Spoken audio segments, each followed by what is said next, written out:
De quando em quando aparecem em nossas paragens uns tipos que nos fazem sentir um tremor na alma sempre que nos lembramos deles, por mais que o tempo tenha passado desde o nosso último encontro. E um desses tipos é Katerina Lvovna Ismailova, mulher de um comerciante, outrora protagonista de um terrível drama, após o qual nossa nobreza, usando uma expressão bem apropriada, passou a chamá-la Lady Macbeth do distrito de Mtsensk.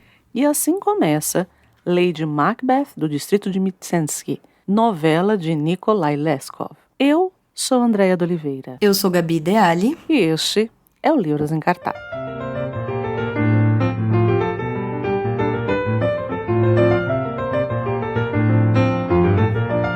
Gabi! Andréia! Quem é Sergei? Quem é Serioga e quem é Seriógica? É o que vamos tentar solucionar.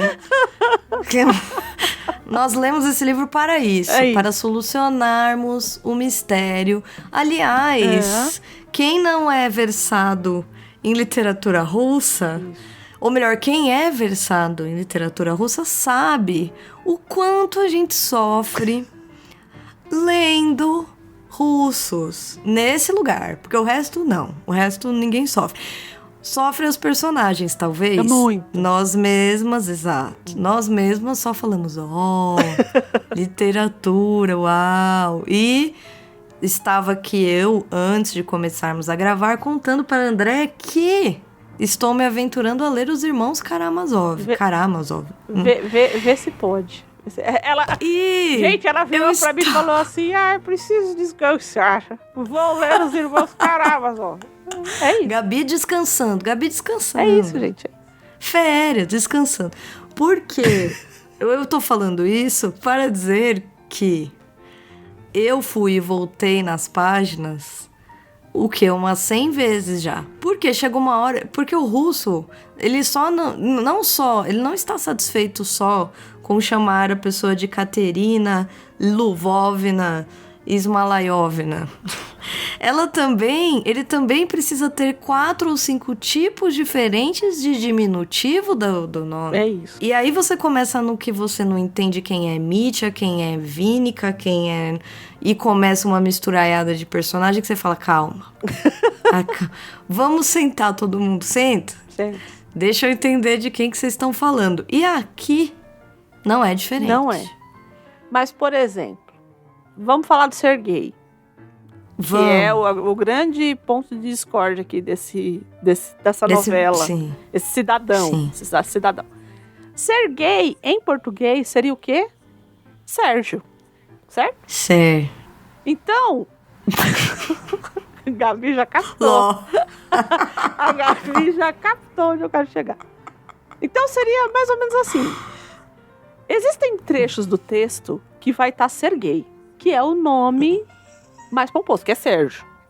Certo? Sérgio. Grande Sérgio. Mas vão ter partes ali que vai estar Serioja. Que é o quê? Sérgio. Que seria o Sé. Ô Sé. Sé. Belê? Sé.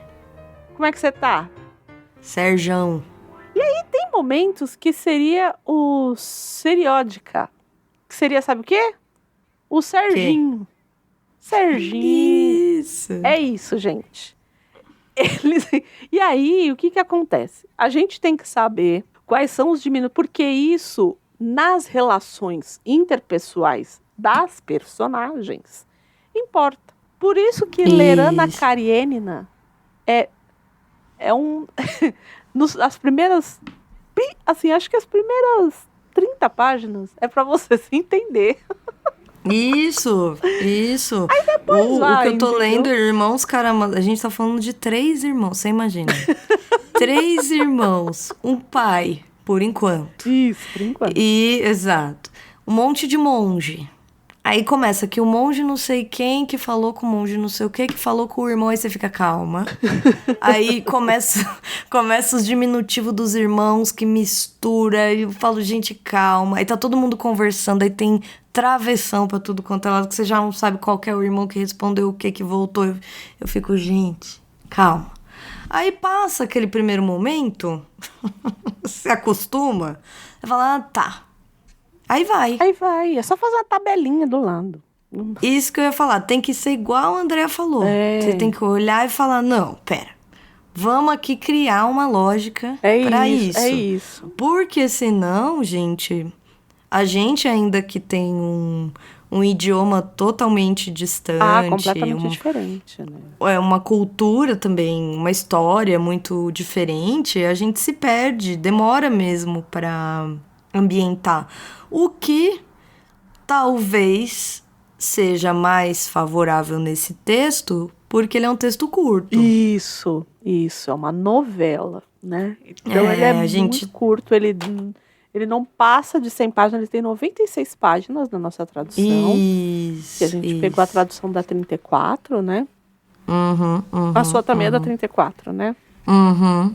Sim. Então. A mesmíssima, fofinha, a capa lindinha. É ótima. Eu adoro. Né? Bom, eu Linda. adoro as traduções da 34 do russo, né? Eu acho que eles fazem muito do russo, do alemão também eu gosto, apesar de... eles são muito bons, né? É que eles são uma editora... alemão, eu tenho algumas questões, mas é com a pessoa física de... Não vou falar aqui, of course. Mas... Porém, porque foi meu professor. Mas... Porém, todavia, portanto, Exato. O do russo e o do italiano, do espanhol, a editora 34 é uma coisa... primorosa. Ela é. E na coleção do leste, eu acho ela fantástica. Eu acho que também. todos os meus russos são da 34, exceto o Anna Karenina e o Restauração, que são da Kozak Naif. O resto... Eu tenho uma edição do Tolstói, se não me engano, que é da Unbox, que eu não me lembro quando que eu comprei, mas já tem um tempo, que é da... o Tolstói também, o meu Guerra e Paz, ele é da Kozak também. O meu também. E... Aquele Pitiquitito? Isso. É igual o meu, eu sei. Da época que ainda isso existia, enfim. Isso. E era viável comprar e tudo mais. E... porque hoje tá valendo uma fortuna. Tá impossível hoje em dia. Né? Mas, nesse sentido, de fato, o dado de estarmos diante de uma novela, de um formato mais curto, ele facilita, assim, ajuda. Ainda assim, dependendo do momento, ainda fiquei um pouco confusa, assim. Eu fui e voltei algumas vezes, confesso. Porque, como o Gabi disse, é bem distante, né? Como eu passei pelo teste de fogo de Anna Karenina, aí você vai pegando alguns macetes pra conseguir... eu acho melhorar. Que todos eles, é isso que eu ia falar, todos eles têm, e dependendo da experiência, igual a Andrea falou aí, de ter lido, por exemplo, Anna Karenina, eu acho que alguns diminutivos você começa a criar um pouco mais de familiaridade, começa a entender mais, intuir mais ou menos como que eles dividem. É gostoso, acho umas leituras bárbaras, assim, russas, que eu já tive, então... E aí a gente volta para os russos, né? E aí, de novo, né? A gente fala, vamos para os russos. Então, agora o cancelamento vem? Não, porque o nosso amigo que escreveu o Lady Macbeth, o Nikolai Leskov, ele ainda é do período dos czares. Então... ali, né, na meiuca ali. Então, ainda não tinha passado pela Revolução Russa.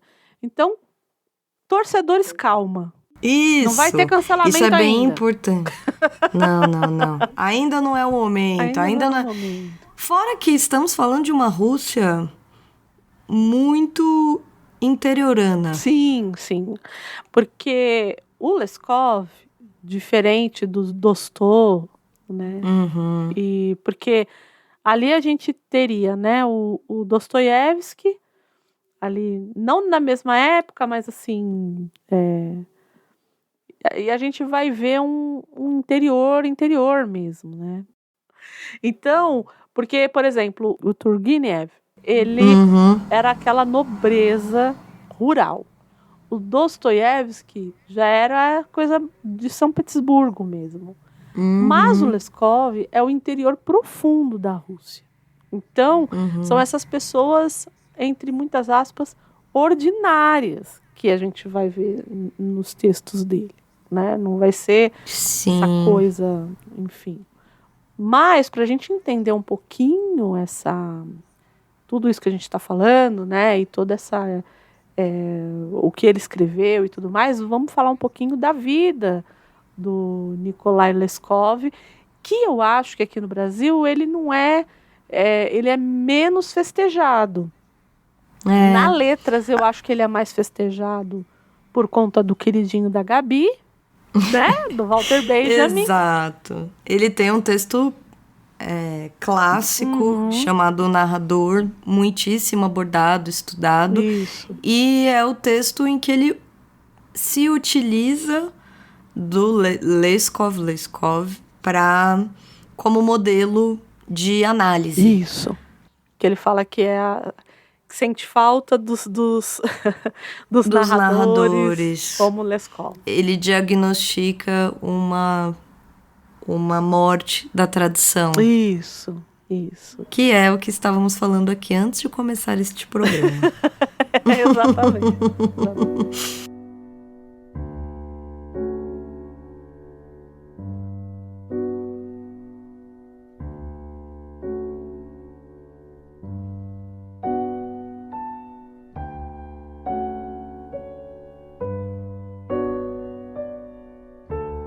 Então, quem é esse cara que a gente não tem muita noção aqui no Brasil? Acho que, mesmo o Turgenev, eu acho que ele é mais conhecido que o Leskov. Então, o Nikolai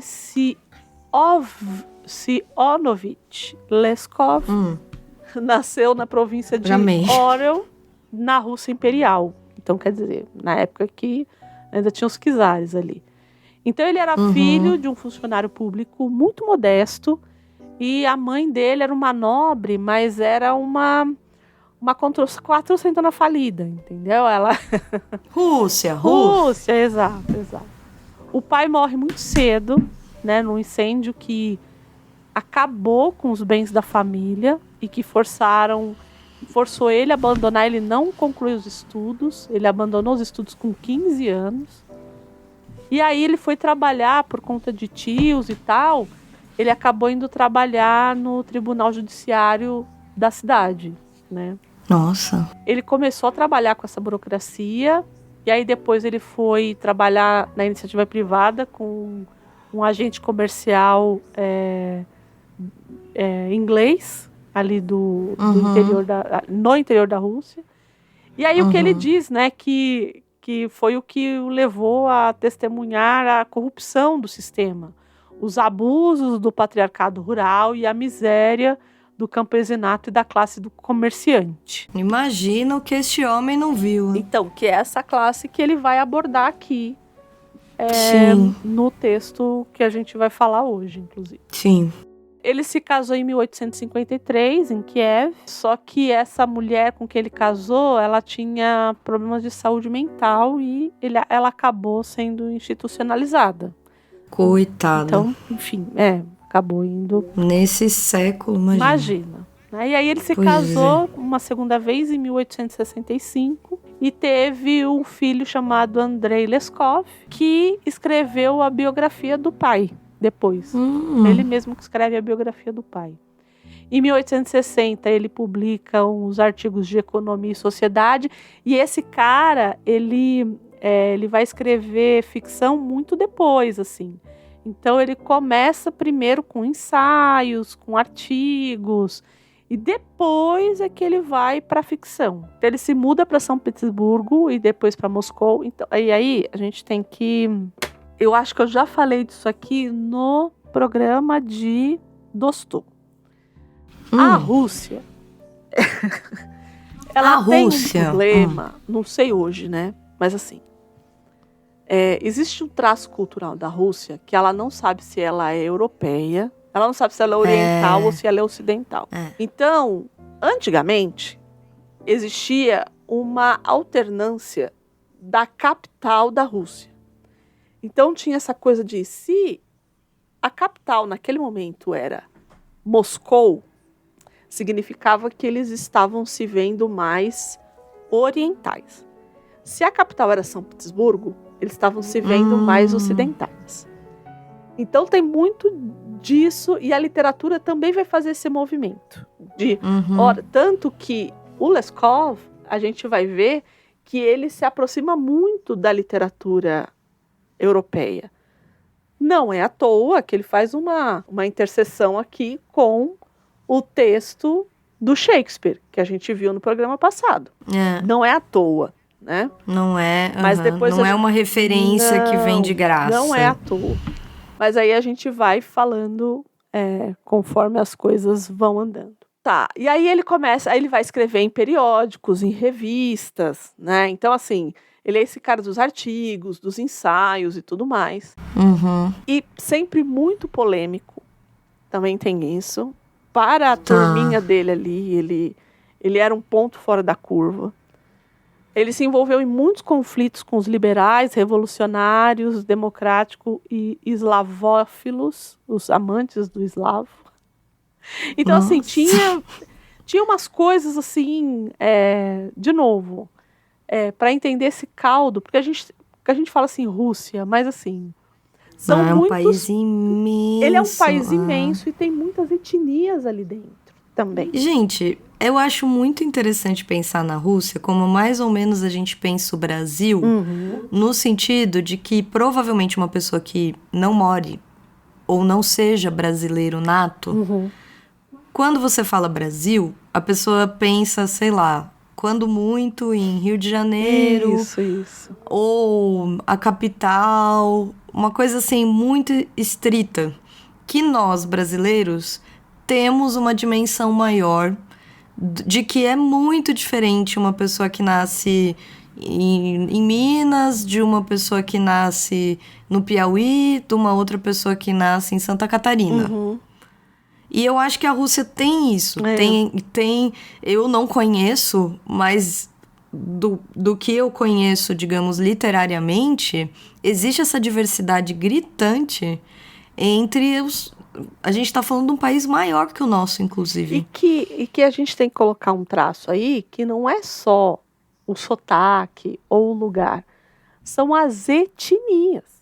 Exato. Porque a gente exatamente. fala assim, mas aqui no Brasil... Então, nós temos os indígenas aqui, que é a grande diferença. Lá não. Lá são muitas etnias diferentes. Sim. Então... E tiveram uma história de muita mescla, é o que a Andrea falou. Tem esse período de flerte com os franceses, sabe assim? Aí tem os czares, aí teve a Revolução Russa. Então, assim, são tantas camadas de... porque o que chega aqui pra gente, chegou pela propaganda estadunidense. Isso. E aí a gente lembra, toda vez que, pelo menos a minha geração, é marcada por uma Rússia, União Soviética. Porque a gente estava em plena Guerra Fria ainda. Né? Então, assim... eu acho que eu, quando criança, eu tinha muito medo, porque a porcaria do Fantástico falava que o mundo ia acabar 200 vezes. Por causa... Pois é. Será que acabou e a gente continua Eu aqui? acho que acabou. E a gente ficou. Continuamos aqui. Ali acabou e esqueceram de avisar que a gente precisava ir embora. Isso, a bomba explodiu em algum lugar que a gente não quer saber, entendeu? Então tinha essa coisa, né? E aí tem toda essa propaganda. Ainda, além de tudo, a gente ainda tem uma outra camada com a Rússia, porque ainda tem toda essa propaganda, né? Tipo, os Estados Unidos perderam a guerra, mas o Rambo ganhou, entendeu? Então, tem isso, tem essas coisas ainda, né? Que complicam a vida de quem não é. São muitas camadas. Que para nós, assim, estando muito distantes, é mais difícil se achar no meio desse caldo de histórias e culturas e etnias, enfim. Teve alguns incêndios em São Petersburgo, né? Teve um grande incêndio em São Petersburgo. E ele falou desse incêndio no romance, né, que ele escreveu, que é um romance Sem Lugar para Ir. E porque esses incêndios eles foram causados ali, né? Assim. Uhum. E aí os círculos progressistas meio que ficaram putos com ele. Então ele tinha uma coisa de ser uma persona não grata, assim. Não era uma pessoa de fácil lida, de lidar muito fácil, né? Tranquila. E em 1962 foi quando ele escreveu a primeira ficção dele, né? Esse livro que eu falei antes era de 64, mas a primeira ficção dele foi um conto, né, que chamava O Caso Extinto, e foi a primeira coisa que ele escreveu. Como eu disse, ele começou com outros gêneros e depois ele foi para ficção. Ele não era um ficcionista de cara, né? E aí, talvez isso que seja um marcante. Eu acho Desculpa, que eu sei que a gente vai chegar. A gente vai chegar nesse momento, mas talvez isso seja um dado relevante da gente ter em mente. Porque ele escreveu muita crônica. Uhum. E eu acho que o tipo de texto dele se aproxima demais da crônica, né? Assim, muito. E aí ele foi... Eu acho curioso, a fonte que eu peguei era uma fonte russa, né? E aí eu fui lá, pus para traduzir, aquela coisa toda que a gente faz, aquelas magiquinhas que a gente tenta fazer. Uhum. E aí o termo que eles usam para dizer que ele foi afastado do meio literário é excomungado. Porque excomungado você é da igreja, né? Então, então quer dizer que ele não era santificado o suficiente para se manter no meio literário. Então, diz que ele foi, durante um período que ele foi ostracizado do meio literário, e aí ele foi colaborar com periódicos conservadores. Ele não parou de escrever. Então ele foi, e aí rompeu depois, porque ele rejeitava a postura reacionária do editor.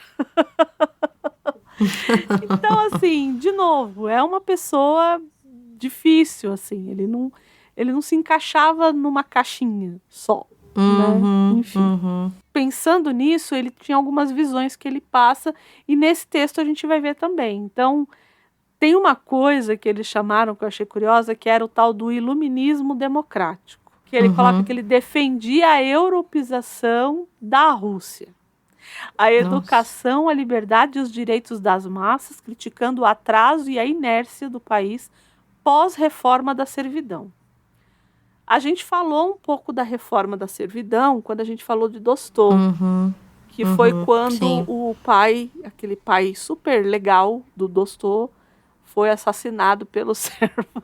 Exato. Estrangulado. Aquele pai do bem. Aquele pai galera. Aquele cidadão de bem, pai galera. Isso, então, que foi assassinado pelos servos, né?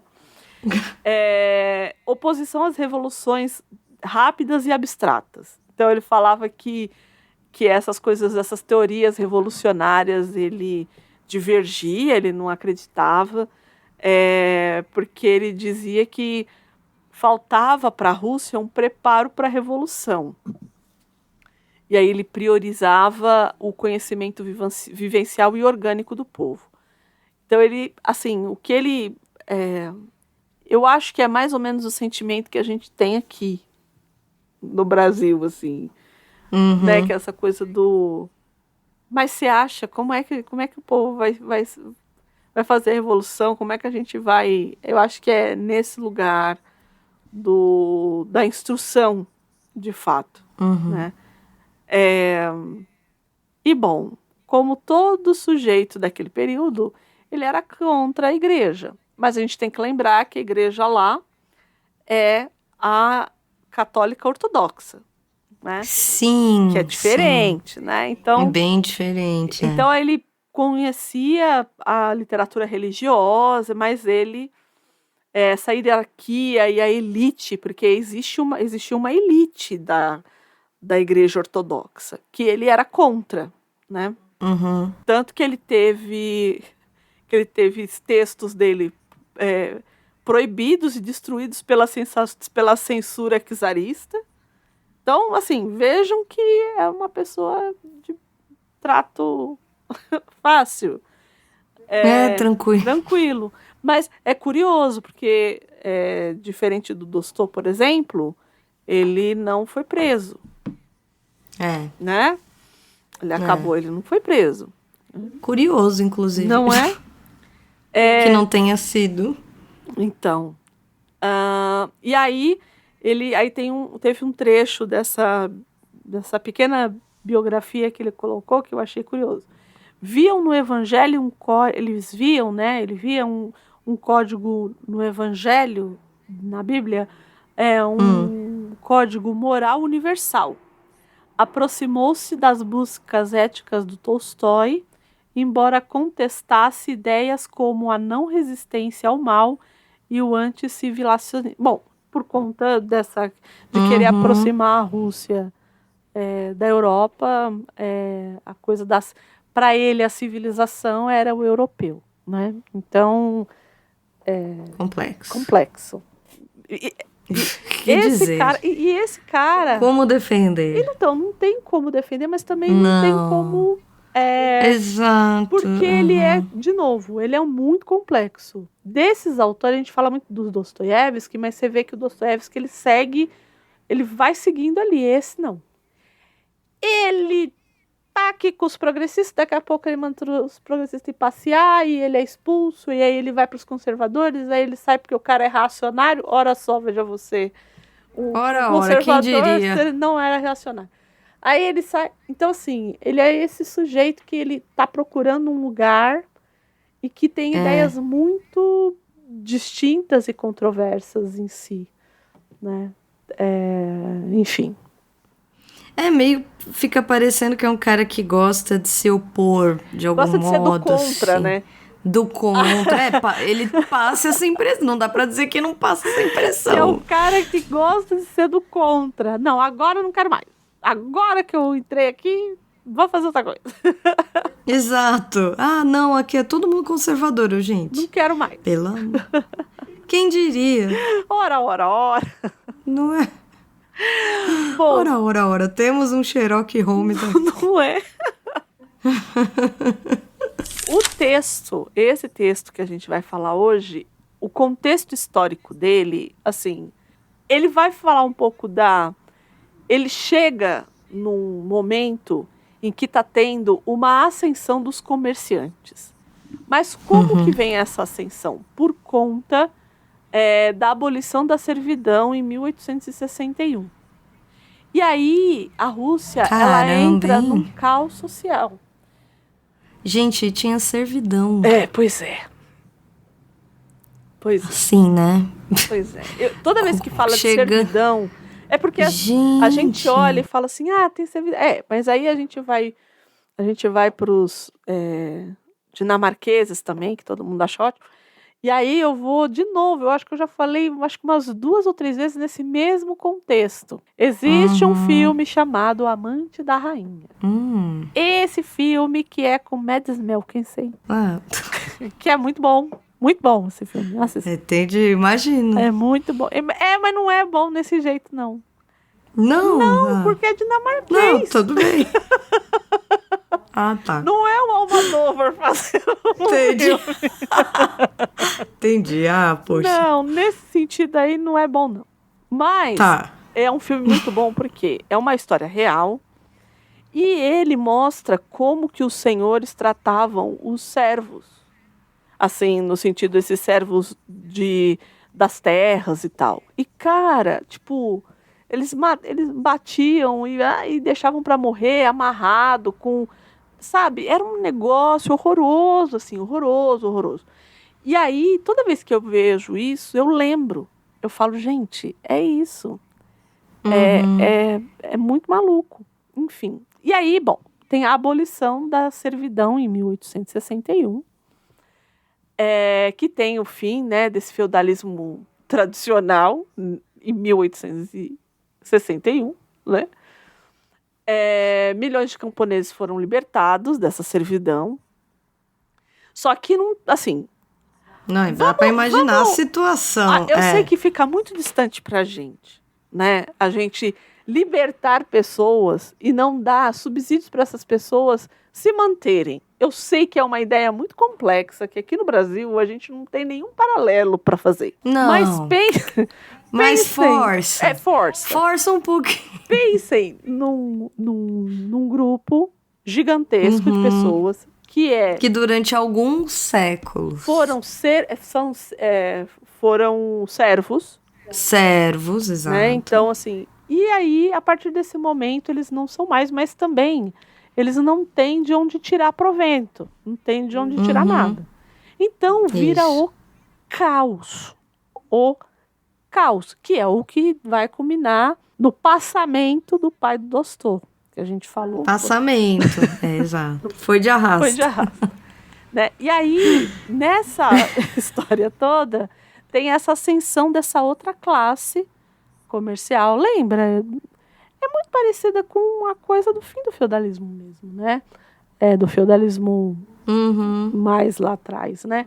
Que e aí eu acho que o chocante para nós é esse tardio isso, século XIX. Desse momento, um tardio, assim. E aí... Mesmo, né? Diversas sociedades já tinham sumido com esse tipo de economia. Né? E aí... E aí tem essa ascensão dessa burguesia, desses comerciantes, né, dessa classe de comerciantes, que eram esses pequenos, esses comerciantes e pequenos proprietários de província, que acaba se inserindo ali na novela, que são essas pessoas, né, que são esses pequenos, a gente vai ver que eles viajam para visitar outros lugares, enfim. E que tem uma grande relevância econômica nesse momento. Porque se a gente não tem mais a mão de obra rural, são esses caras que vão ter que segurar aqui essa economia desse lugar. Mas a classe, que não devia ser muito diferente da outra, mas era conhecida pelas tradições religiosas, patriarcais, arcaicas, conservadorismo, brutalidade doméstica e, enfim, é o burguês por excelência. Assim, não tem muito como ir. É a classe média, entendeu? Não tem. A classe média. Assim, a gente fala, mas é isso. É aquela pessoa que é a aparência, é a igreja... isso, é a classe média, no final das contas. Totalmente. Desculpa, né? Assim, sem querer ofender ninguém, mas é isso aí. Não. Mas longe de nós. Longe de nós, né? Bom, e aí, o que ele traz pra gente nesse texto, assim, que é tão diferente e, como a gente disse, ele vai falar desse rural profundo, né, que são dessas pessoas que estão vendo esse caos acontecer, mas que estão ascendendo de alguma forma. Diferente do Dostô, que também era esse declínio rural, mas era de uma classe maior. Por uma outra. Isso. Porque no caso do Dostô, a família dele era o que estava na derrocada, era o que estava sendo enforcado lá, estava sendo morto a paulada, né? Na Rússia, não. Nunca, jamais. Não. Nunca, jamais. Acho que você está se enganando, né? O Leskov, ele vai para o interior, né? Esse interior profundo da Rússia, e vai mostrar essa coisa desse campesinato, enfim. Como a gente disse, é um texto curto, ele é uma novela escrito em terceira pessoa, e ele tem... A gente não vai conseguir enxergar isso muito bem, porque a gente tem que lembrar que a gente está lendo uma tradução, mas o emprego que eles chamam é um emprego de estilo escaz, que eles chamam.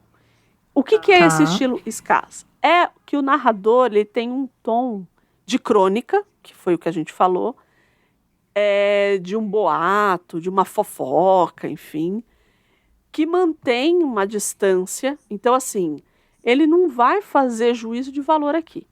Ele vai te contar a história. Então, ele não vai falar se ela é ruim, se ela é boa, Não, ele vai te contar o que aconteceu, em tom quase jornalístico. É isso que ele está fazendo aqui. E existe também uma coisa quase oral nesse texto. Essa parte a gente não vai conseguir ver porque nós estamos tendo uma peça traduzida. Então a gente não vai ter, e como também não somos falantes do russo, então também não é algo que a gente vai conseguir ver. Mas todas essas outras coisas que eu disse, essa aproximação sincrônica, quase um texto jornalístico, a gente vai conseguir ver isso daqui. E é um texto que ele tem poucos adjetivos, as frases são curtas e cada palavra é muito bem pensada. Não que os outros textos não sejam, mas é que quando a gente quer dar uma concisão na construção, a gente tem que pensar muito bem em que tipo de palavra a gente vai colocar, que foi o que eu falei para a Gabi. Então, por exemplo, esse texto ele vai falar a respeito de uma moça que ela é muito jovem e ela casa com um homem mais velho. Isso, e aí, nesse interior aí. Isso, nesse interior rural e tal, e é uma família... Esse homem que está ascendendo. Isso, e que é uma família de comerciantes, e que ele já foi casado anteriormente, mas a esposa faleceu, ele não tem filhos, enfim. E aí, tem um trecho que falam assim, que colocam, né, que o Leskov coloca. Cadê? Casaram-na com o nosso comerciante Ismailov. Aí ele continua. Casaram-na. Não é à toa que esse verbo está aqui. Não é que ela se casou com o fulano. Isso. Casaram-na. Então, assim, a gente vai percebendo esse tipo de construção que é... Construção verbal que marca. E que é enxuta. Enxutíssima, né? E diz tudo. E diz tudo. Então a gente vai ver esse tipo de construção aqui. O nome do texto é Lady Macbeth. E aí você fala assim, tá, a gente já ouviu esse nome antes, né? Ele tá ali no começo, Lady Macbeth. Por quê? Ele vai ter um intertexto. Lembra que a gente falou lá em cima que ele tem essa coisa da literatura europeia e nananã. Mas para além disso, tem um cara que eu já falei aqui, eu falei dele no programa que a gente falou a respeito de... Não vou me lembrar se foi do ensaio sobre a cegueira ou se foi do Filho de Mil Homens, que é o Gonçalo M. Tavares. Acho que é no Filho de Mil Homens. Em algum dos dois. Sim, o com Gonçalo certeza. M. Tavares, ele tem, que é um escritor português, ele tem um texto chamado A Julieta da Baviera. É um negócio assim, Romeu e Julieta da Baviera, uma coisa assim. E quando você vai para um texto desse, você já vai esperando alguma coisa desse texto. Do tipo, se você está chamando de Julieta, exato, alguma coisa te acende ali. E aí, no caso do texto do Gonçalo, é completamente diferente do texto do Shakespeare. Aqui, existe uma aproximação, mas vocês devem entender, né, que a Lady Macbeth, lá do Shakespeare, que é a grande vilã, que é colocada como a grande vilã da peça, e eu tenho as minhas dúvidas. Pois é, né? Ela é sempre colocada como a grande vilã, que ela é a que incita, e esse pobre coitado só faz as coisas que ela manda. Ele cede. Tadinho. No caso dela, a desmedida dela, para que ela faça isso, é o poder. É político, né, a coisa. Aqui, não. Aqui é a motivação dela é outra. Ela é uma menina que obrigaram a casar com um homem muito mais velho, Casaram na? E que nunca tinha se apaixonado na vida. Isso, nunca tinha vivido, vamos combinar? Vivido. É isso. E isso é traduzido tanto no livro quanto no filme que a gente assistiu, no intenso tédio que ela sente nessa vida. Exato. Ela tem um tédio, gente, que assim, acho que tanto o livro quanto o filme conseguem transmitir isso a seu modo. É isso. Porque essa menina tem um tédio. Sim. Ela tem um tédio, mas um tédio. Que você fala assim, gente, tinha que trair mesmo, entendeu? Porque, pelo amor de Deus, quem que aguenta dessa vida, gente? Bora transar, vai fazer alguma coisa, faz qualquer coisa. Porque chega uma hora que você não aguenta mais de ver a menina ali. E de novo, é um livro curto. Tanto que o filme, em alguns momentos, ele me incomoda. Porque ele faz algumas escolhas que é para justificar o que ela faz. E assim, na boa, a gente entende o que acontece com ela. A gente entende que essa mulher, ela é uma vítima, em certa medida, de onde ela tá, do período que ela tá, mas porém, nada disso isenta do que ela faz.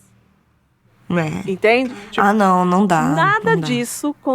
Não, porque é importante. Não é, gente. Porque eu vi muita gente lendo esse livro como com uma leitura do tipo, mas torcedores, calma. Eu acho também. Torcedores, calma. Eu acho que a gente vai contar o que acontece aqui no livro, mas eu acho que a gente também... Acho que tudo tem uma medida. É a história da medida, né? Da desmedida. Se a Lady Macbeth fez de tudo por conta da ambição dela, não é porque essa mulher vai fazer por um amor que não é um amor. É um desejo físico, na verdade, que ela nunca teve. Essa libertação sexual que ela nunca teve, por conta disso, ela vai fazer atrocidades. E isso não é empoderamento. Desculpa, eu não consigo. Isso nesse sentido, sim, tem uma releitura de uma tragédia. Exato. Porque o que acontece aqui é uma grande tragédia, assim. Que o filme não leva para esse caminho. Não sustenta. Eu acho que o filme não sustenta. Porque, gente, é muito chocante. Eu acho. Eu também. E olha que a gente leu Macbeth. Isso. Mas aqui ele tem algo muito... Ele tem, de novo, tanto no livro quanto no filme, eu acho... que ele se aproxima dessa tragédia, no sentido de que, enquanto Shakespeare, ele simplesmente vira e diz, morreu, entendeu? Quando muito ele diz, houve um grito, se ouviu a agonia, assim. Isso. Aqui, ele pega a sua mão, ele te leva ali, ó. Você vai ver o que tá acontecendo. Você se sente dentro da sala que aquilo tá acontecendo. E tem a frieza da maneira com que a coisa tá acontecendo, como a Andrea colocou, fica indefensável. Não tem algo que justifique. E aí sim, eu acho que tem a chave da tragédia. Isso. Da descompensação, da desmedida, mesmo do caráter injustificável, realmente. Porque acho que torna mesmo injustificável. E eu acho que o filme não consegue sustentar. Desculpa. Eu acho que o filme não sustenta porque é muito trágico, assim. E ele não dá conta. E aí, não dá. Mas eu também acho que ele não dá conta por outros motivos também. Ele não dá conta porque ele tira isso da Rússia, traz para a Inglaterra. Então ele dá um outro verniz para essa história. Não que eu estou dizendo que os ingleses são tão cruéis quanto, tá? A minha questão aqui não é essa. É que eu acho que, por mais conservadoras que sejam as sociedades, que eram as sociedades inglesas, a gente já falou aqui inúmeras vezes o que aconteceu com a família da Mary Shelley, enfim, tudo que a gente já falou aqui. Mas mesmo assim, eu acho que eu estava conversando com Gabi mais cedo e eu acho que tem alguns traços de moralidade que são muito específicos da cultura. E no nosso caso aqui, existem, por mais que a gente vai se abalar a hora que vê e tal, mas alguns traços eles são muito russos. E aí é difícil você sobrepor isso. Não tem como. E eu acho que eu acho que a própria história Exato. É muito russa. É isso. Eu entendi a proposta eu entendi a ideia no sentido de se propor uma adaptação que fosse... Eu espero que eles não tenham feito algo como a nossa Lady Macbeth não faria isso. Não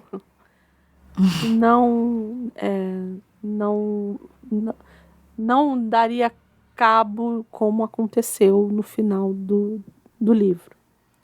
Você também. entende? Porque tem isso também. Eles retomaram tem essa coisa também. da Lady Macbeth. Que é Shakespeare. Como assim? Exato. Entendeu? Então também eu espero que não tenha sido nossa, isso, entendeu? Já pensou? É isso. Porque o final... Você não tinha pensado nisso, né?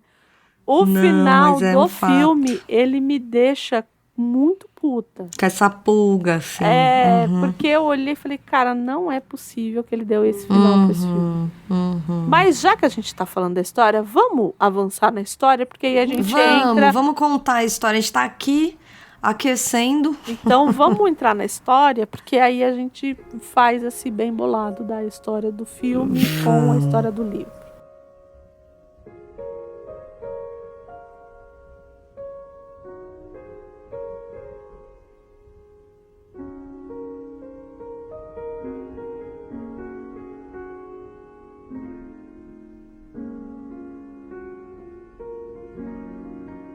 Bom, a gente conhece já de imediato. Primeiro que ele tem uma introdução.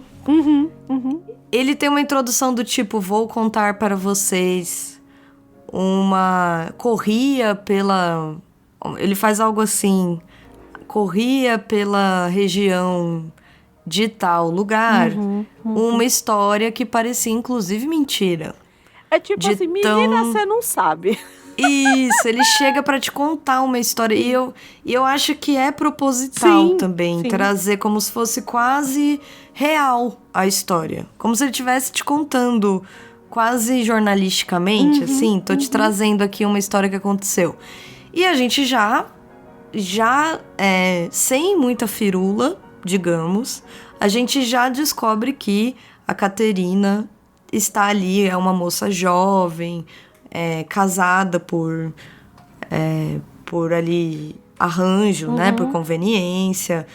E ela está ali com aquele homem, enfim... O Zinov, que é um homem muito mais velho, que é um comerciante e que está, assim, ascendendo socialmente. Então ele mora numa casa realmente muito grande. É uma região com muito terreno, assim, a perder de vista. E não bastasse isso, a família, o sogro, o pai do marido, é extremamente cruel. Esse homem me dá, assim... Aço. Olha, gente, assim... A menina é constantemente humilhada. Olha... Porque, assim, eu acho que tem ali, talvez... Eu não sei se é uma tentativa de contê-la, se é uma crueldade simplesmente dada. Eu acho que é uma se é uma crueldade. Questão de classe. Eu acho que é uma crueldade, porque ele era viúvo, esse homem. E ele não tem filhos com a primeira esposa. E o velho, que é velho. Pra quem não sabe a diferença de velho e senhor, eu recomendo ir até, por favor, o vídeo do Tiago Ventura. Não vou falar aqui porque, né? Mas esse velho, ele, o que ele faz? Ele fica jogando na cara dela que ela não tem filho. Só que pode ser que quem não possa ter filho é o próprio filho dele. Porque ele já não teve filho com a primeira esposa, que ninguém sabe porque ficou viúvo. Ninguém sabe porque que ela morreu. Né? E a menina tá com ele. Quando a gente encontra essa menina, ela tá com 5 anos de casada. E não teve filho ainda. Isso. Então a gente não sabe. E ele fica constantemente jogando isso na cara dela. Eu gosto muito do filme nesses momentos, assim, porque você vai vendo quanto a vida dessa mulher é uma vida, sei lá, muito infeliz, assim, muito pobre. E pobre eu quero dizer uma vida de que nada acontece. Ela fica ali sendo humilhada porque sim. Ela não conhece direito o marido também tão pouco acha relevante estabelecer qualquer tipo de relação um pouco melhor com a mulher dele. Esse sogro é um completo esdrúxulo, assim, na maneira com que ele a trata. Enfim. No filme, principalmente essa questão do sexo e essa questão do filho, eu não sei como é que você leu isso. Porque o que acontece? A impressão que eu tenho é que ele tem poucas relações sexuais com essa moça. Isso, sim. E no filme isso é dito. Então, isso. Isso é posto na boca dela, porque no livro isso não é dito tão... Não. Tão diretamente, assim. Você compreende que, na verdade... Porque ele diz indiretamente algo do tipo... Eles tinham pouca intimidade. Isso. Sei lá. Eu não me lembro como que ele coloca, mas...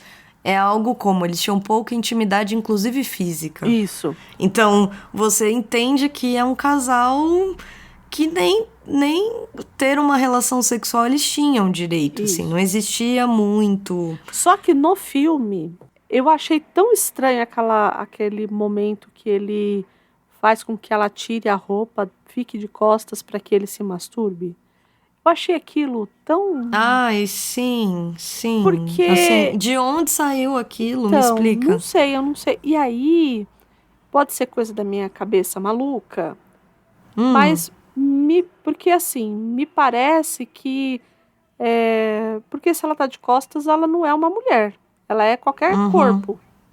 Isso, Entende? Tipo, eu não sei se eles quiseram, se ele quis sugerir algo do tipo. Nossa. Sabe? Porque não dá pra entender exatamente por que ele fez aquilo. Porque você entende? Tipo, porque normalmente nesse lugar dessas moças, assim, existe sempre a violência, né? A violência sexual aqui, ela não existiu. Em nenhum momento aqui. Então, eu não sei se ele leu isso dessa forma. Eu também não sei. Porque eu acho que ele não te fornece um dado para você imaginar por quê especificamente. E até me parece que, inclusive, ele só traz isso à tona para deixar ainda mais óbvio o quão tediosa era a vida dessa dela. mulher.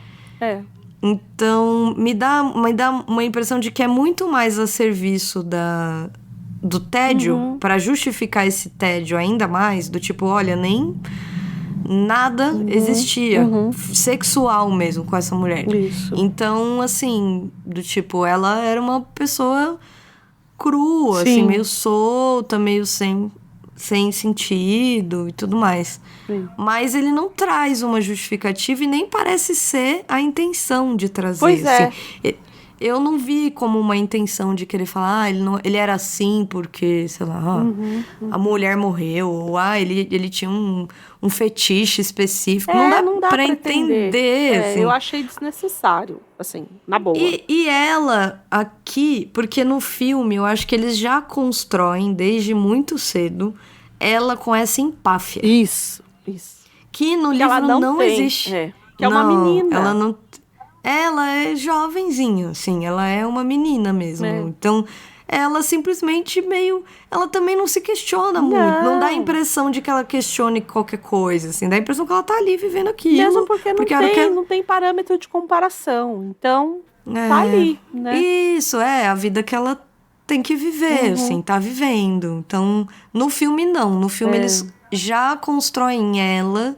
Porque, por exemplo, ela diz pro sogro, é seu filho... que não faz nada, você quer o quê? Você queria o quê? E aí o sogro dá-lhe um tapão na cara, assim. Então ela já é essa pessoa forte, de personalidade forte, que tem essa empáfia, esse nariz em pé, que aqui no livro não acho que existe, não. Ela vai sendo construída no livro, assim. Isso, e é tudo por um... E é tudo pela atitude, sim, mas você não vê esse enfrentamento. Não, exatamente. Não tá na boca dela isso. Não tá. Nas atitudes, sim. Principalmente porque muito rapidamente vocês vão ver o que vai acontecer isso. Aqui. Não tem nem como dizer que não tá, mas ela não, em momento nenhum, ela diz isso. Então, o que acontece esse marido viaja muito. Essa é uma família que é de comerciantes e tudo mais.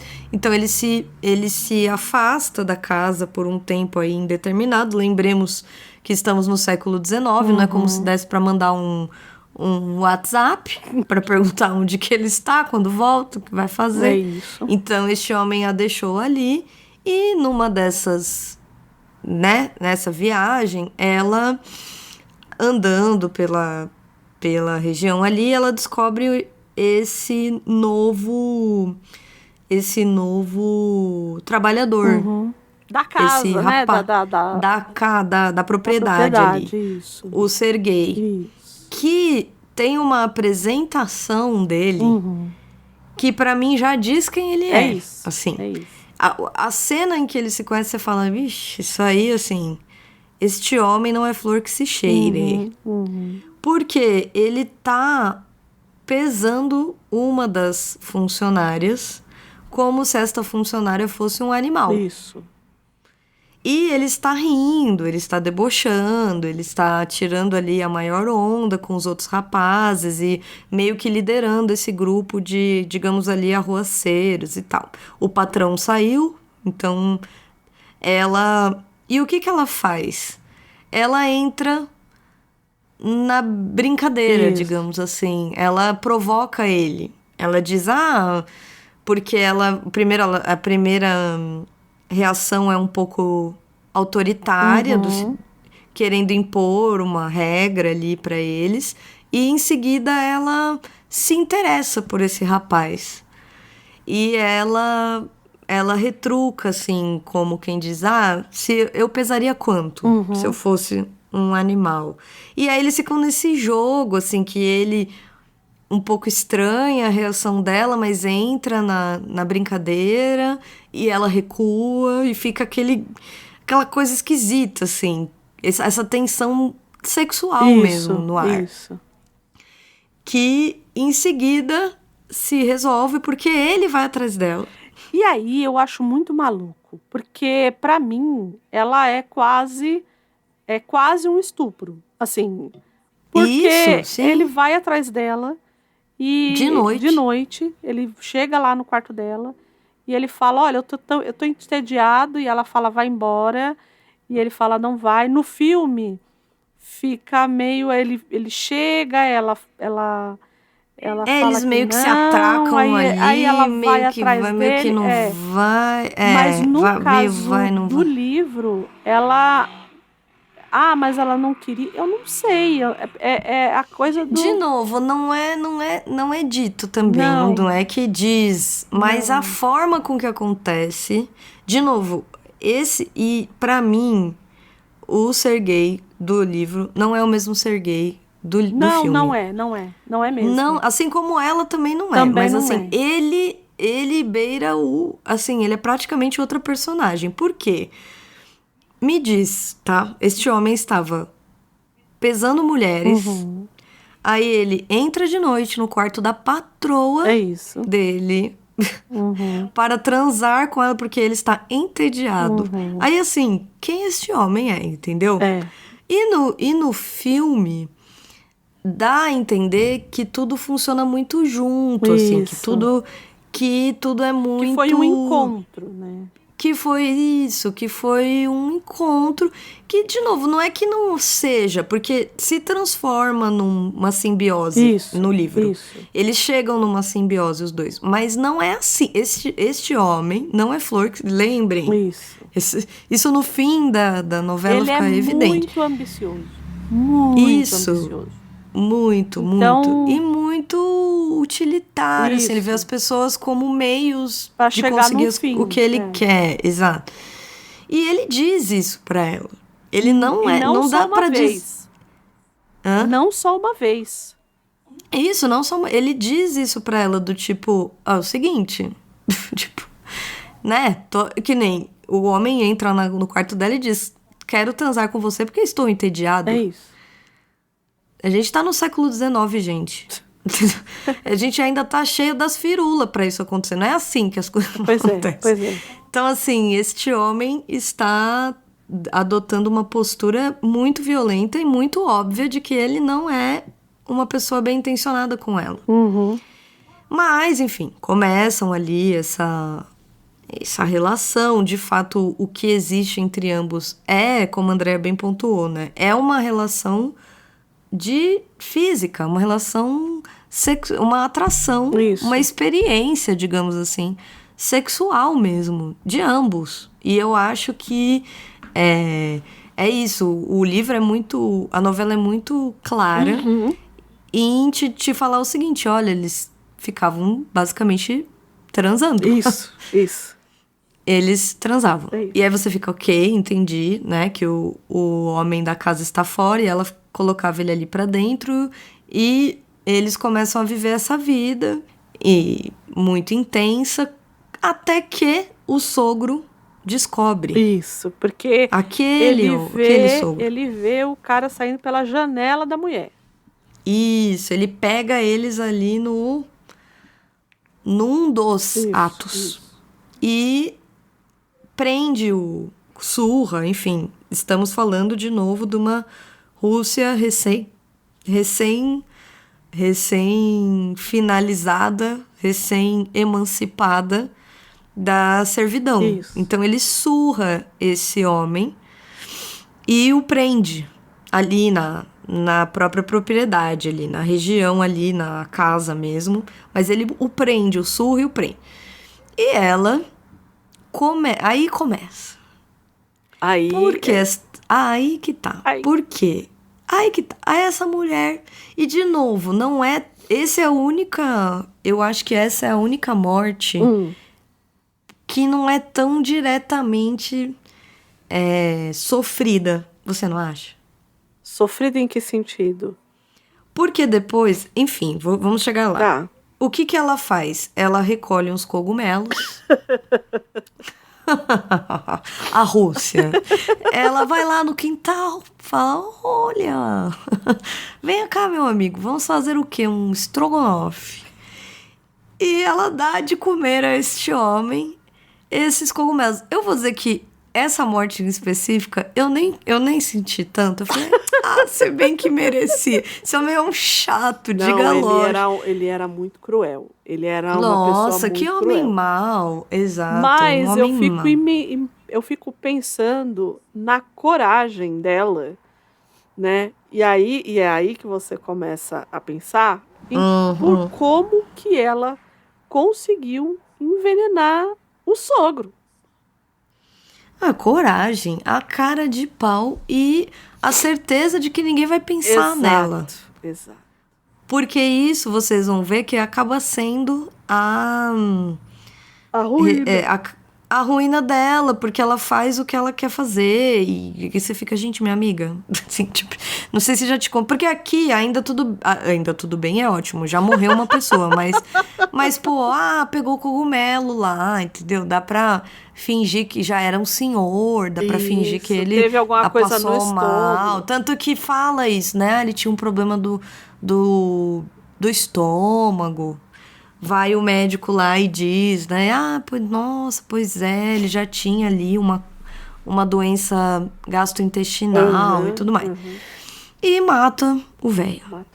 E tudo volta a ser como era antes. Então ela volta a ter a vida que ela tinha com o Serguei e tudo mais. Até que o filho, em algum momento, ali meses depois, retorna. O marido, o filho do pai que morreu. Do pai que morreu, mas... Exato, o dito marido que, enfim, a deixava muito entediada. O corno parou seu cavalo e falou, é agora que eu entro nessa casa. E ele chega, de repente, gente, essa cena é tão assustadora pra mim. Porque, gente, ele chega e ele vê e tem ali uma discussão, porque aí o que ela faz? O que você imagina? Gente, a gente tá, de novo, século XIX.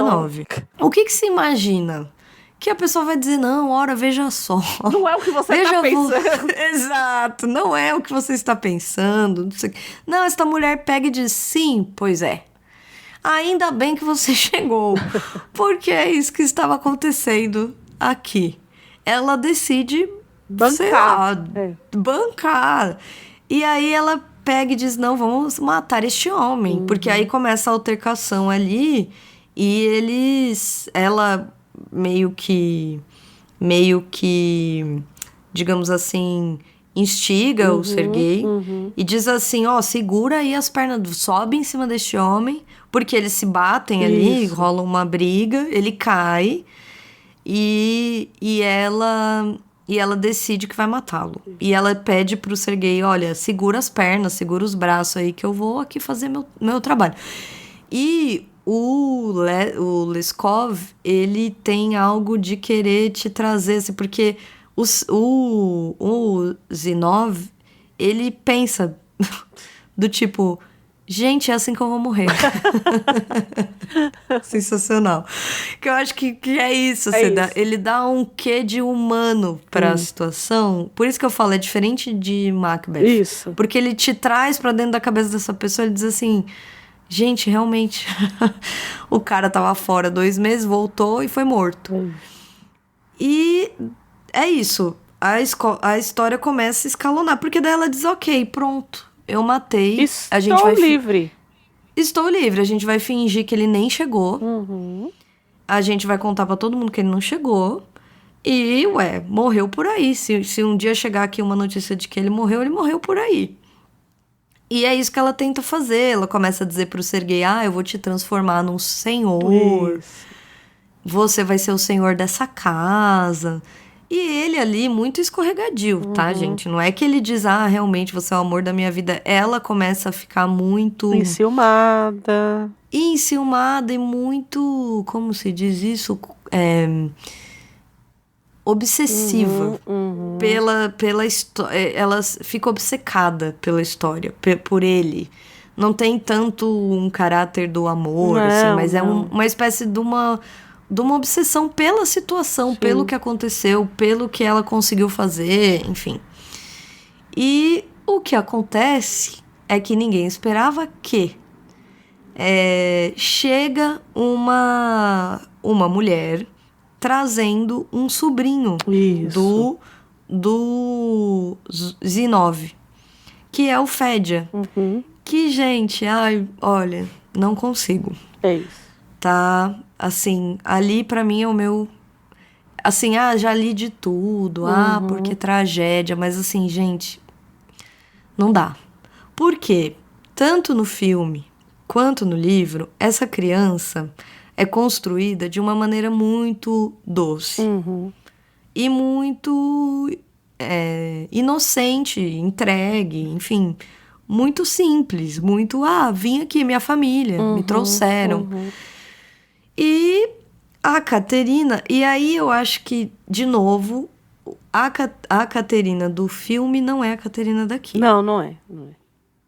Porque aqui, ela imediatamente vê nessa criança uma grande ameaça. Isso. Enquanto que no filme, ela oscila nesse momento que a criança chega. Ela fica... E aí o filme, o filme traz como se essa criança pudesse ser um filho bastardo, chance, né, do marido, né? Uma chance, exato. E ela fica um pouco assim, tocada, porque de fato é uma criança muito doce. Isso. E o menino no filme tenta se aproximar muito dela. No livro também, mas eu acho que no filme tem um apelo maior à criança, sim. Mesmo porque a criança é fofíssima, né? Fofíssima. Gente, quem que conseguiria fazer um negócio desse? E para quem está acompanhando a nossa descrição, já dá para deduzir o que vai acontecer aqui. Pois é. Ela decide que ela vai matar a criança. Então, ela combina com o Serguei e essa cena é horrorosa. É horrorosa. É horrorosa esta cena. Porque no filme... Por que eu tava dizendo que a minha teoria é que o filme não sustenta a maldade dela, né? A maldade. Porque no livro... Porque o que acontece? Aí a criança cai doente. Isso. E fica lá deitada na cama, com os cuidados e não sei o que lá. E ela vira pra essa cuidadora que trouxe a criança e ela diz, olha, você tá muito cansada, pode deixar que eu cuido dele essa noite e tal. E ela combina com o Serguei que ela vai entrar, eles vão entrar no quarto e vão matar a criança. Isso. Só que no livro a criança está acordada. E eu acho que tem uma descrição meio de horror mesmo. Porque ele joga com a sombra do quarto, o quarto está à meia luz, e ela entra antes do Serguei no quarto e ele entra atrás dela. E de repente a criança vê. E eles assassinam a criança e assim, é muito cruel. Assim, não tem como. Não tem. Porque no filme a criança tá dormindo. Isso. Então a criança não tá acordada. Assim, ela é surpreendida com o sufocamento. E de fato ela tenta, ela resiste e tudo mais, como no livro. Mas não tem esse elemento de crueldade que o livro traz, assim. Essa deliberação fria, calculada e feita para também... Parece que tem uma sordidez, assim, de querer que a criança veja que ela vai ser morta, assim. Estou vindo aqui te matar, né? E eles matam, sufocam ela com um travesseiro. E, de novo... E aí, a essa altura, você já tá assim... Gente do céu, alguém avisa essa mulher que isso está dando errado, porque ela tem uma certeza, assim, do tipo... então tá, então agora matamos essa criança. Já matei o pai, já matei o filho, já matei o filho outro. Isso. Porque é isso, dá a entender, como a Andrea falou, que tem um filho aí bastardo. Sim. E ela pensa, pronto, né? Agora vamos viver nossa vida, vamos ficar aqui, vamos viver e não sei o que, enfim. Porém, mesmo sendo um interior, uma cidade muito pequena, sempre a dona Fifi, ela não falha. Ela sabe o que está acontecendo no bairro. E, obviamente, os moradores começam, de boca pequena ali, saber do que está acontecendo. Primeiro que eles veem, acho que tem... Porque está acontecendo uma festa, não é isso? Isso. E alguns dos moradores veem pela janela, enfim, o que aconteceu. E começam a rondar a casa e a querer entrar e a querer... E aí é isso. Tem aqui as histórias se dividem. Isso. Porque no livro eles são um pouco praticamente em flagrante. Isso. Acontece quase um flagrante da morte do menino. Enquanto que no filme... Tanto que ela não consegue dizer que não foi ela, né? Isso, exatamente. Porque no filme, o que acontece é que chega ali o doutor e o doutor vai dizer, nossa, esquisito, né? Não tem alguma coisa estranha. A gente precisa levar esse corpo fazer uma biópsia, porque... uma autópsia, porque... muito estranha a maneira que ele morreu, não era especificamente um caso grave, e ela ali, assim, até que alguém traz o Serguei, e o Serguei, na verdade, entra, e aí que tá. Por quê? Porque ele tá com remorso, né? Ele se sente culpado do que aconteceu. Aqui no filme tem um pouco uma... Eu acho que eles colocaram o Serguei como a Lady Macbeth. Isso. Engraçado, assim. Ele tem algo de enlouquecer. Que no Macbeth, quem enlouquece é a Lady Macbeth. E aqui ele um pouco enlouquece, ele não consegue lidar com a culpa. E ele entra na casa e diz que eles mataram. Enquanto que no livro eles são julgados. Isso. E estamos na Rússia. No século XIX. Portanto, 19. Para quem não sabe, as pessoas iam caminhando para a Sibéria. Para a Sibéria. Caminhando. Ah, Gabi, como se faz isso? Caminha a pé, antepé. Ah, mas e aí? Ah, elas iam dormindo nesses abrigos. Imaginem vocês o tipo de abrigo que eles deixavam as pessoas que iriam para a Sibéria dormir. Isso. Até que se chegasse na Sibéria. Então, eles começam essa longa caminhada rumo ao degredo, rumo à Sibéria, a esse lugar que eles vão provavelmente morrer. Passar frio e morrer. Passar frio, fome e morrer. É isso. E trabalhar, isso. Enfim. E no decorrer dessa grande caminhada, o Serguei volta a ser quem ele sempre foi. Então ele começa a humilhar a Caterina, ele começa a se envolver com uma outra condenada que está ali no grupo. Isso. Essa relação rapidamente escalona para um sentimento de muito ciúmes na Caterina. E ele humilha muito ela. Ela dá, acho que as botas, os calçados, porque, gente, estamos falando de um frio descomunal. Então, ela pega as meias e os calçados e dá pra ele. Porque ela ainda tem essa obsessão com este homem. E este homem pega o calçado e dá para a menina que ele está ali seduzindo, a nova menina. Na frente dela, na frente de todo mundo. E esta mulher, ela, mais um dia lá que eles iam caminhar e estavam passando ali do lado de um rio, ela se joga no rio agarrando a menina. E e o livro finaliza com essa morte dessas duas mulheres nesse rio congelante. Isso. Que me dá uma raiva, porque eu falo, gente, por que não agarrou esse homem? Já matou tanta gente, mata esse homem, entendeu? Ai, sabe? Pelo amor de Deus. Enquanto que, no filme, ela acusa ele. Isso. Não só ele, né? Ele e... porque não falamos isso, mas tem... No filme tem uma personagem muito importante, que é essa... Ana. Isso, que é uma dama ela é um pouco... Enfim, ela é essa funcionária múltipla, mas ela é quase uma dama de companhia, barra... Então, na verdade, a impressão que eu tenho é que no começo ela é o carcereiro dela, né? Isso, exatamente. Ela é o carcereiro dela, tanto que até para pentear o cabelo dela, que é ela que penteia, isso. Ela faz de tudo para que ela sofra. Né? Não é uma relação... Não. Não é uma boa relação, assim. Não. Não é uma boa relação, mas piora muito. Porque a Caterina faz com que ela sofra muito, assim. Vinga-se muito. E eu tenho uma parte minha que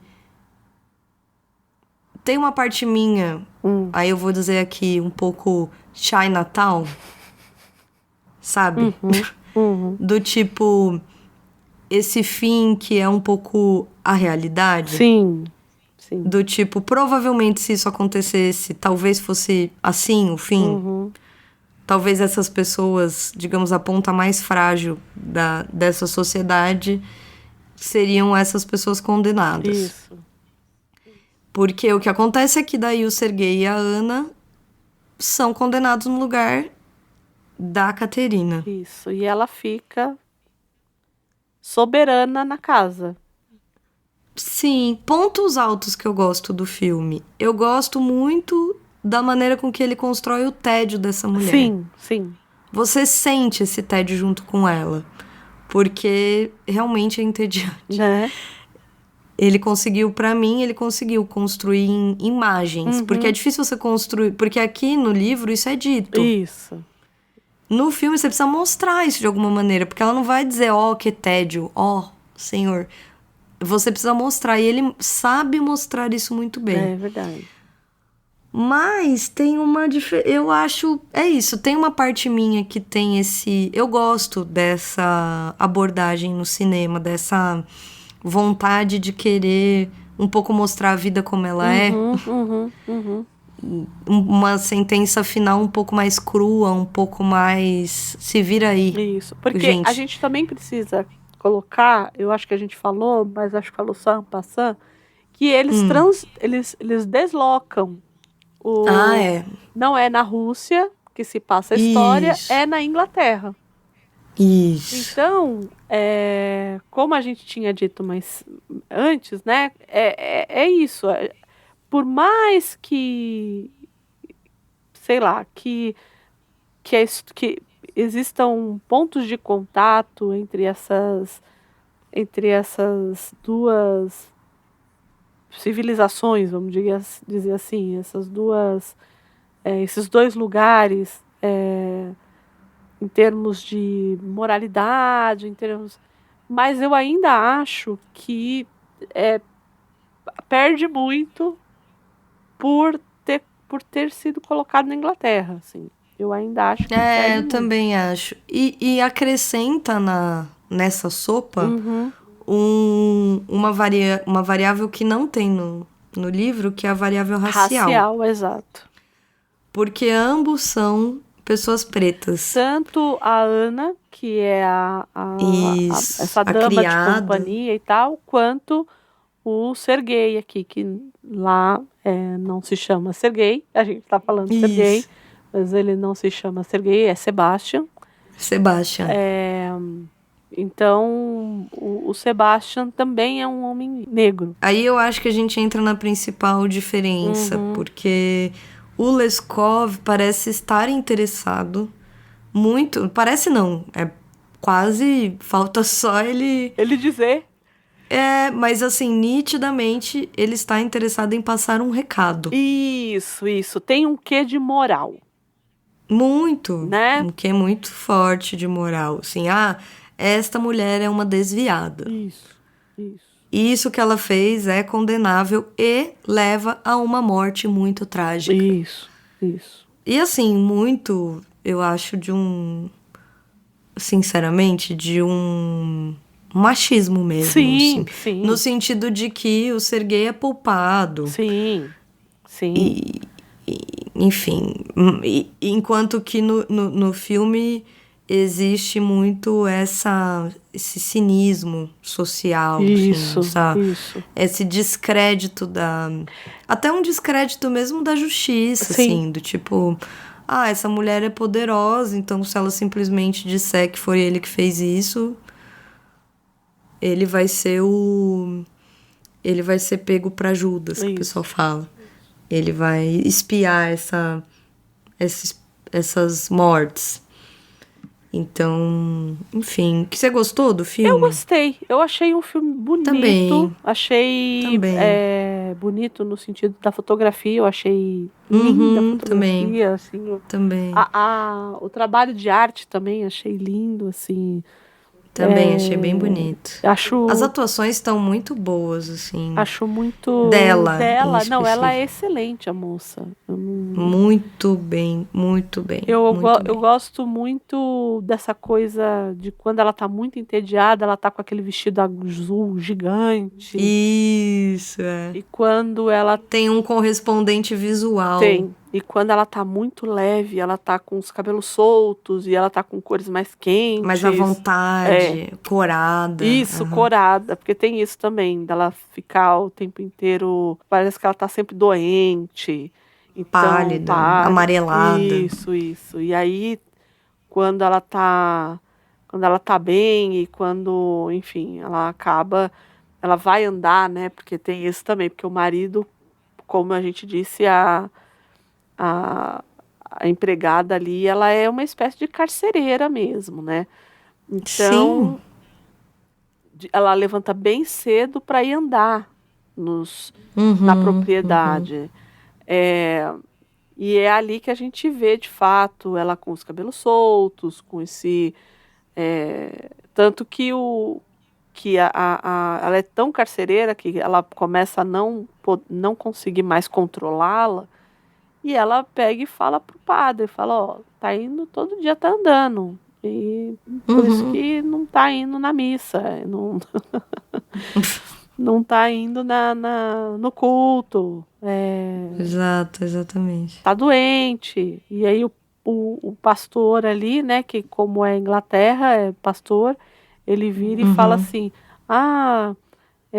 acho que a senhora tem que parar com essas andanças, porque me disseram que a senhora tá andando cada vez mais longe, e ela olha pra cara da Ana e fala, você me paga. Do tipo, você quer mesmo fazer essa brincadeira? Exato. E é dura, assim, as duas é algo que não se fala, é muito curioso essa disputa entre as duas, porque também tem isso. Existe também uma disputa por esse homem, né? Porque parece que a Ana tinha algo com esse homem também. Sim, que é um dos poucos momentos em que a gente consegue mais ou menos ver que ele não é uma pessoa tão legal. Isso. Aí naquele começo dele pesando a Ana. Exato, como aquilo ali uma é horroroso. Porca, né? Exato, ele bate horroroso. ele pega, ele deixa a moça nua e coloca ela no lugar para pesar animais, né? E aí ele fala, a gente tá pesando uma porca e tal. E é de uma crueldade, assim, e ela... E aí eu não sei, assim, no livro, a impressão que a gente tem é porque no filme não dá essa impressão. No livro, a impressão que a gente tem é que ela tá genuinamente curiosa.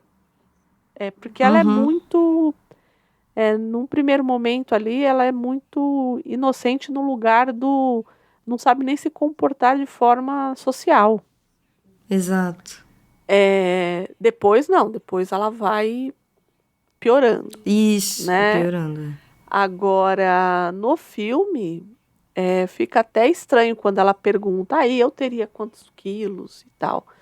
Isso. Porque a gente já vê ela é uma menina também e tal, mas ela já tem aquela empáfia, né? Ela já é... Isso, super. Então, é um pouco mais difícil.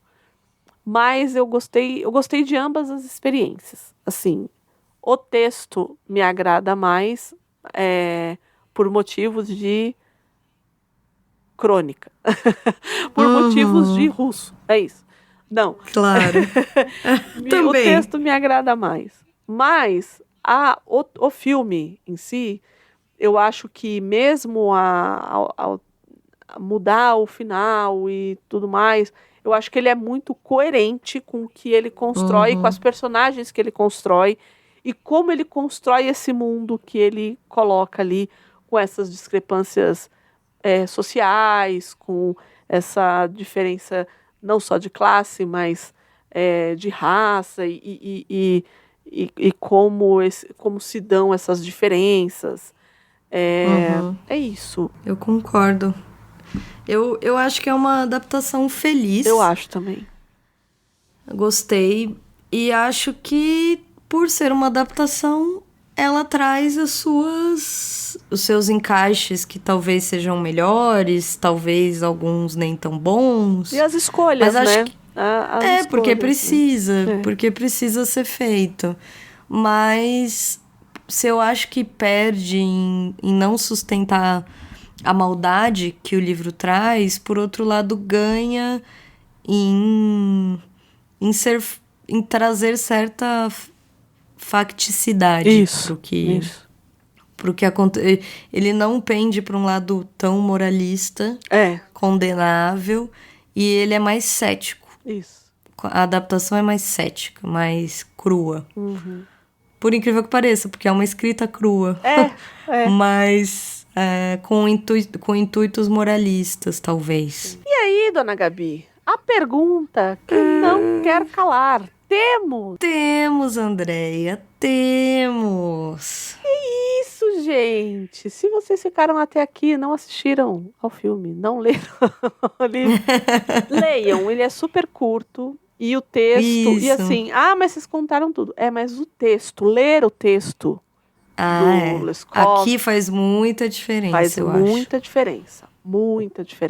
É totalmente diferente a gente contar, de você sentar. E é curto, é o que a Andréia falou. Se você tiver uma tarde livre, você lê. É isso. Certo? Certo. E aí, o pessoal que for ler, que não for ler, que for assistir ao filme, ou que vai falar, não, eu acho que a Lady Macbeth é tudo isso sim. Para onde essas pessoas mandam um e-mail para nós? Ou uma mensagem para nós? Manda uma cartinha para o nosso e-mail, para o livrosencartaz@portalrefil.com.br, que a gente ama cartinha. Ou se você é para Frentex, que a gente aceita também pessoas para Frentex nesse podcast, você pode ir no nosso Instagram e seguir a gente no @livrosencartaz_. Aproveita para mandar para os amigos, compartilhar, escreve, que a gente gosta muito também. Escreve no nossos YouTube da vida, nos nossos canais que vocês encontrarem, todos. Spotify, nós vamos achar vocês. Exato. Nós achamos vocês. Estamos por aí. Estamos sim. Sem esquecer que eu preciso dar um recado. Que é o quê? O Portal Refil completa 10 anos esse ano. Olha só, veja vocês. Ora. E teremos uma live. Ora. Dona Gabi, teremos uma live dia 22. Isso! Teremos. E vai aparecer um monte de gente já participou, o Xaxá parece que já confirmou. Então, estejam avisados, entendeu? Não quero ninguém com compromisso esse dia. É isso. Isso. Certo? Fiquem livres. É isso. Por exemplo, o senhor Sandro, que mandou um e-mail para nós. Ele mandou. Mandou um e-mail para nós. Pra falar que o Sandro é assim, ele sabe que dá pra mandar e-mail que nós o quê? Lemos. Que nós lemos. Então eu vou ler aqui o último e-mail que o Sandro mandou aqui pra gente. Olá, dona Sandré e Gabi. Tudo em ordem por aí? Tudo bem. Estamos aí. Venho por meio desse correio eletrônico dar um oizinho e pitacos rápidos por motivos de sigo sem tempo, irmão. Pois é, vem na nossa, Sandra. Estamos na mesma.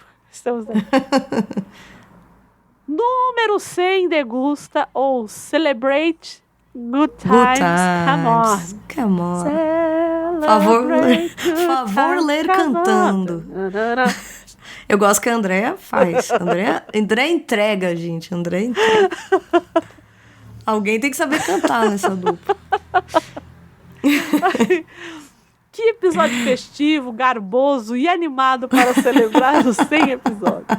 Gente, Garboso é muito... Tragam de volta. Não é? O Garboso, Tem umas palavras tragam. que tinham que voltar. Garboso. Garboso é uma delas, é muito bom. A descontração desse episódio apresenta mais uma vez que vocês são grandes amigas e excelentes profissionais do podcastismo brasileiro. Estamos aí. Gostei muito do episódio com os bastidores do programa como um todo. Vocês comentaram sobre como não consegue se ver sem a produção do podcast. Confesso que também gosto de pensar, pronto, episódio novo e agora tenho que colocar esse livro na lista de leitura e o filme na lista para ver. E vocês fizeram isso em várias ocasiões desde que comecei a ouvir vocês, lá no ido ano de 2024. Agradeço muito pelas sugestões e por me tratarem de uma pessoa mais informada para que, como vocês já falaram, se possa falar besteira com o problema. É isso. Nós que agradecemos. E só para um registro, venho dar a lista dos meus episódios favoritos e as explicações. Gosto assim. Também. O número 1 do Sandro é o Livros em Cartaz 035, V de Vingança. Basicamente, por ter sido o primeiro episódio que eu ouvi e foi o ponto de partida para ser um fã de carteirinha da dupla dinâmica. Uhul. O número 2, Livros em Cartaz 74, Pedro Páramo. Por me apresentar essa história que me deixou meio assim, tal qual Noites Brancas, mas que carambolas está acontecendo. Sentimento que em leitura é sempre muito bom. Livros em Cartaz 77, Watchmen. Por ter sido extremamente engraçado, vocês elogiando. Sim, claro. Ai. Livros em Cartaz 90, O Guia do Mochileiro das Galáxias. Por motivos de que esse é um dos meus livros favoritos da vida.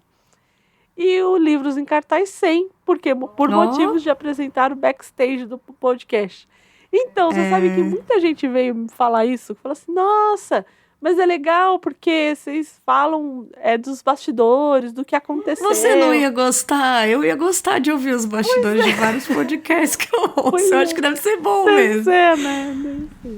Para quem ouve, deve ser bom mesmo. Até para entender, acho que a dinâmica, a mecânica, né? E muita gente veio me falar, eu não imaginei que... Porque eu falei assim, não, vamos fazer um meta, vamos brincar com essa história e tal. Mas não imaginei que ia fazer tanto barulho, assim, porque muita gente gostou mesmo. Sim. Podcast número 101, Macbeth, ou Shakespeare não é só apaixonado, mas também gosta de gore. Adora, esse gosta. Ainda não li, mas está na lista, sim, e só vou ler em português, já que o meu inglês não me permite ler inglês daquela época, beleza? Beleza. Gente, nossa, tão pouco, tá, Sandro? E mais uma vez, Andréia destruindo minha ideia de que eu conheço alguma coisa de literatura por ter lido alguns Sandro. E provando que eu tenho que comer muito feijão e arroz para chegar ao ponto de falar que entendo de literatura. E Gabi, você já fez isso comigo algumas vezes ao longo da minha história como ouvinte do programa, mas nesse episódio foi ela que me colocou no meu lugar, beleza? Não, isso acontece comigo, viu, Sandro, até hoje. Você fique tranquilo, estamos no mesmo barco. E acho muito bom que vocês deixaram claro que essa história é apenas uma obra de ficção e que absolutamente nada daquilo poderia acontecer nos dias de hoje. Nada, que bom que você sabe, Sandro. Penso que seja por isso que seja uma obra tão datada e tão atual. Ganância e poder já não fazem parte da sociedade atual. Abraços para quem vive no Fim da Infância de Arthur C. Clarke. Olha, esse eu não li. Fim da Infância. Eu conheço de ouvir falar. Então, eu tenho ele aqui. Também não li. Eu tenho ele aqui, em algum lugar daqui da minha estante aqui. Mas eu tenho ele. Será lido. Esse daqui é um que precisa ser lido. Também não temos líderes paranoicos e egocêntricos. Pelo menos não consigo pensar em um líder que se encaixa nessa categoria. Brincadeiras à parte, consigo pensar em si sem fazer força. Saudade da Merkel mostrando como se lidera um país. Ok. E como o filme de 2021 e o do Orson Welles são em preto e branco, vou me sentir mais inteligente e cult. É por isso, e por hoje é só isso mesmo. Obrigado por nos fazer companhia e por despender o tempo de vocês para a criação de um conteúdo da mais alta qualidade. Agradeço também pela paciência que vocês têm com os fãs lá no Instagram. Sugiro a todos os ouvintes a seguirem vocês por lá, pois tem outros materiais de qualidade por lá. E só para não deixar a bola cair, ainda gostaria de atualizações sobre um certo romance histórico que foi comentado em alguns dos episódios. Eu amo o Sandro, juro. Ai, meu Deus.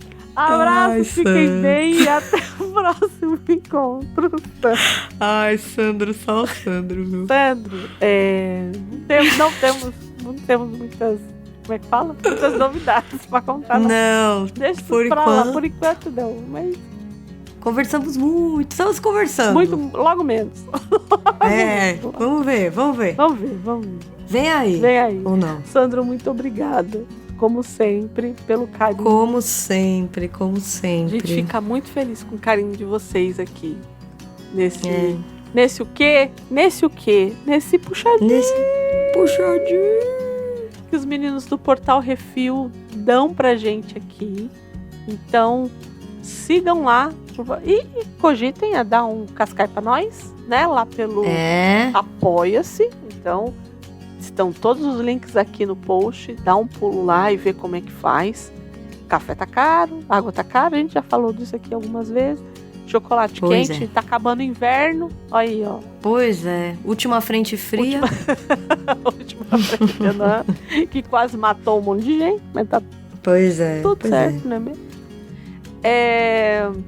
Agradecendo a minha co-host favorita. Muito obrigada, Ana Gabriele Deali. Eu que agradeço. Mais vezes a gente já, a duplinha que a gente já fechou aqui, né? A próxima duplinha que a gente fechou aqui. Vem aí. E foi muito, muito, muito legal. Agradecer a você que ficou aí até agora ouvindo essas duas malucas. Espero que, pelo menos, vá lá ler o livro. Vai ler o livro. Fiquem bem, cuidem-se, certo? Até o próximo episódio. E tchau, tchau. Tchau, tchau.